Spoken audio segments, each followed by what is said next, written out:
Hola, muy buenas, cordial saludo. Mi nombre es Juan Sebastián Quintero Salinas, del programa de Filosofía de la Fundación Universitaria Católica del Norte, en la materia de Griego 1. En la unidad 2 se nos presentan tres temas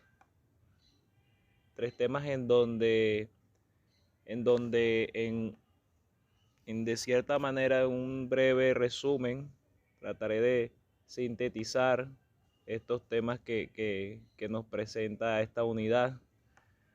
En el tema 1 vemos como título otros sistemas de escritura.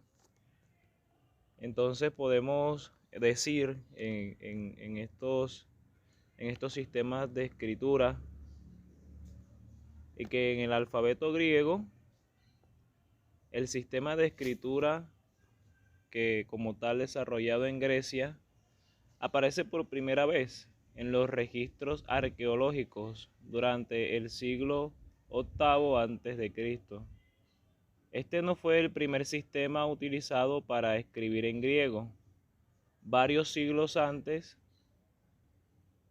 de que se inventara el alfabeto griego, el lineal B, en donde de una u otra manera podemos decir también que con el alfabeto la escritura como tal alcanzó su plena madurez, ¿sí? Ya le dio de una u otra manera al griego un fundamento, una pieza fundamental en donde hasta el día de hoy es una guía sin duda para este idioma, para esta lengua. La asignación de una letra a cada fonema permite reproducir todo aquello que se puede expresar en una lengua con un número reducido de signos, que admiten innumerables combinaciones para formar cualquier palabra.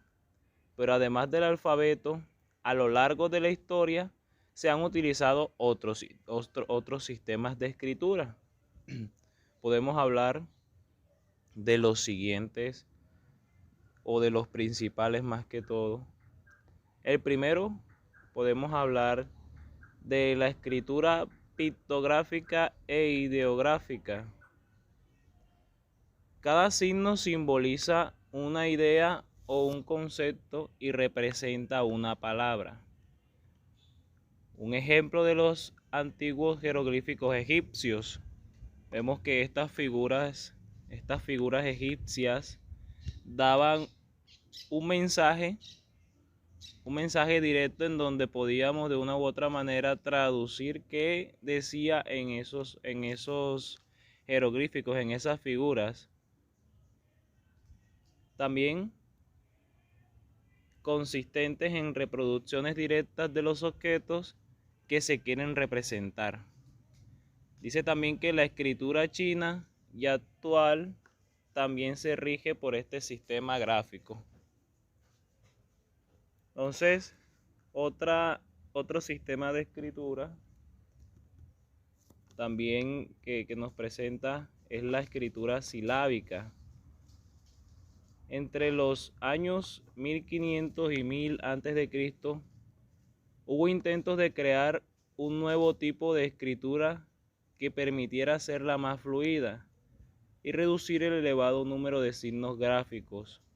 Los silabarios lo lograron, pues tienen tantos signos como sílabas hay en una lengua.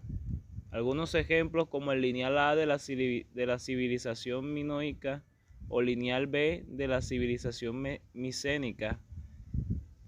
Entonces, vemos también otro tipo de escritura que se nos presenta acá, que es el lineal, la escritura de Chipre.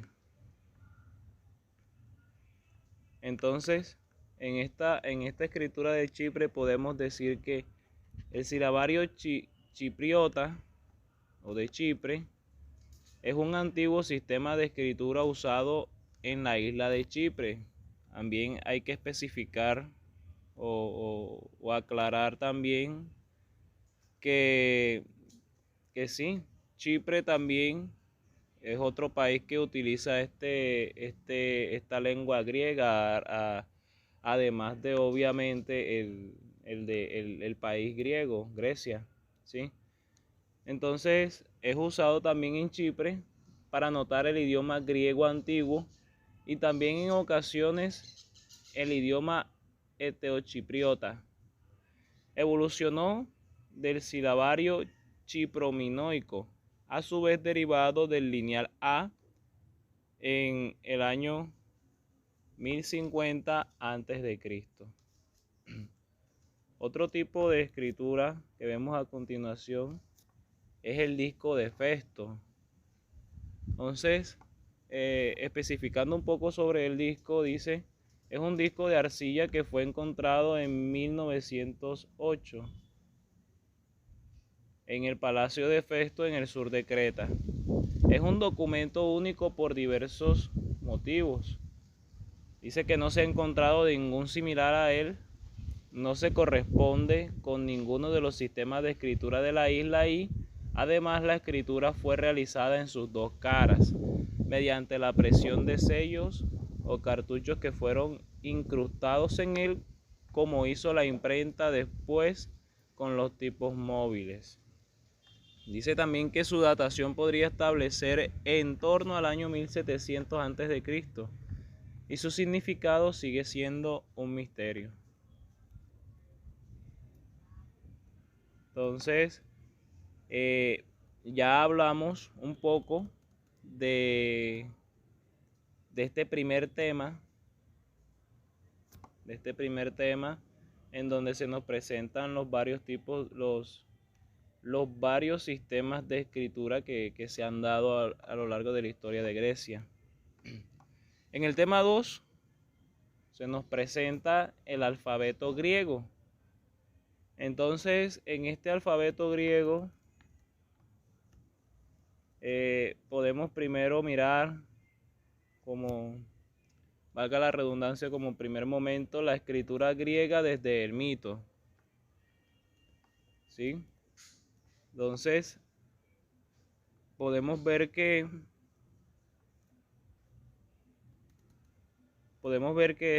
este alfabeto griego se ha dado de una u otra manera desde las escrituras, desde estos poetas, en donde dan de una u otra manera su punto de vista de la vida. También podemos ver que la Ilíada y la Odisea, el pensamiento de Sócrates, Platón o Aristóteles, las historias de Heródoto y Tucídides, el Nuevo Testamento, las novelas de Nico Kastakis o los versos de Constantinos Cavafis tienen algo en común. Dice que están escritos en la lengua y en el alfabeto griego. Entonces, para especificar, este fue el primer alfabeto completo de la historia, es decir, un alfabeto con vocales y consonantes. El primero capaz de representar la práctica totalidad de los sonidos de la lengua, el griego.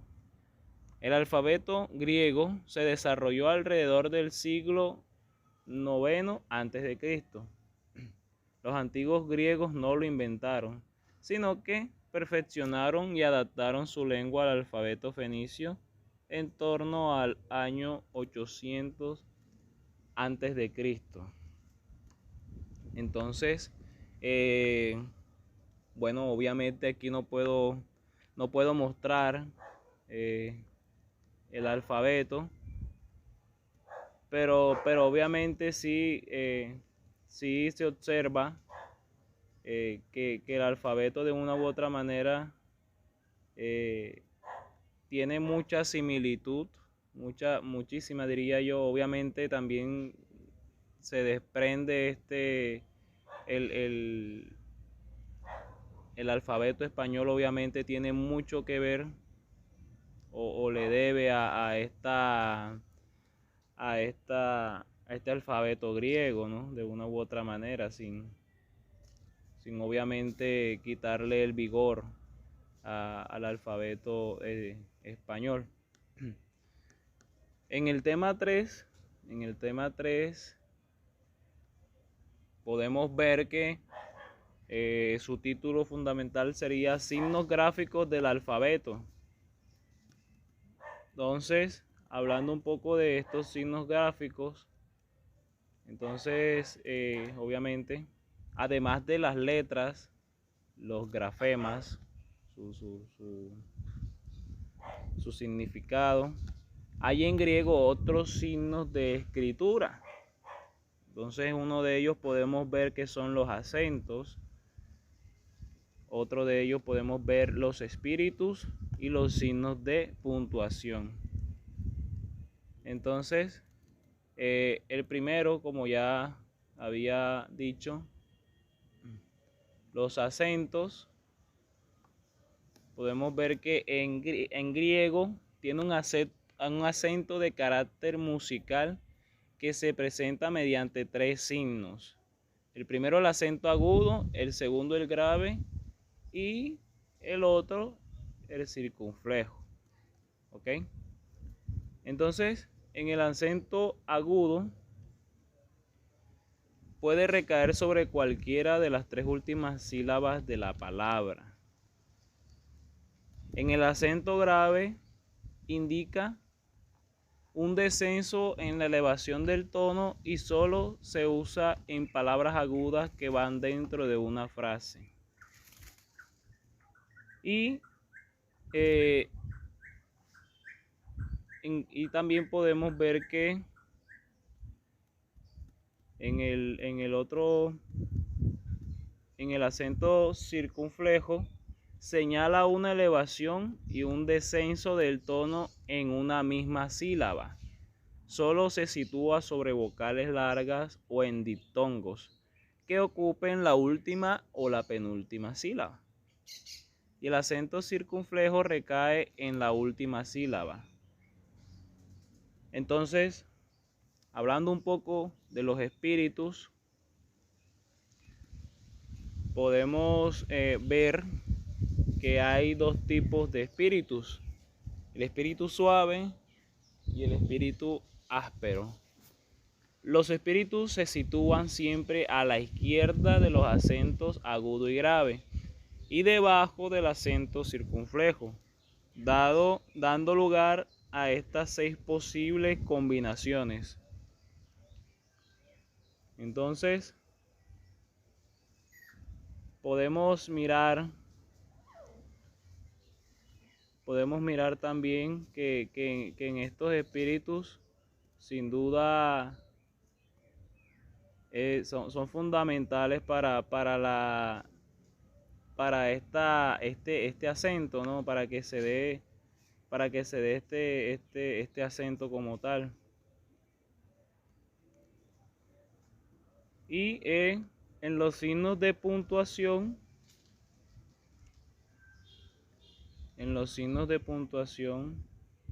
podemos ver que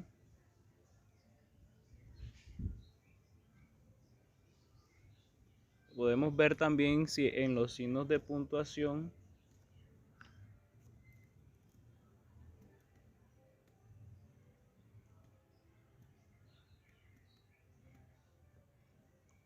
dice que en griego hay 4 signos de puntuación, ¿sí? Específicamente hay 4 signos de puntuación: la coma, el punto alto, el punto y el punto y coma.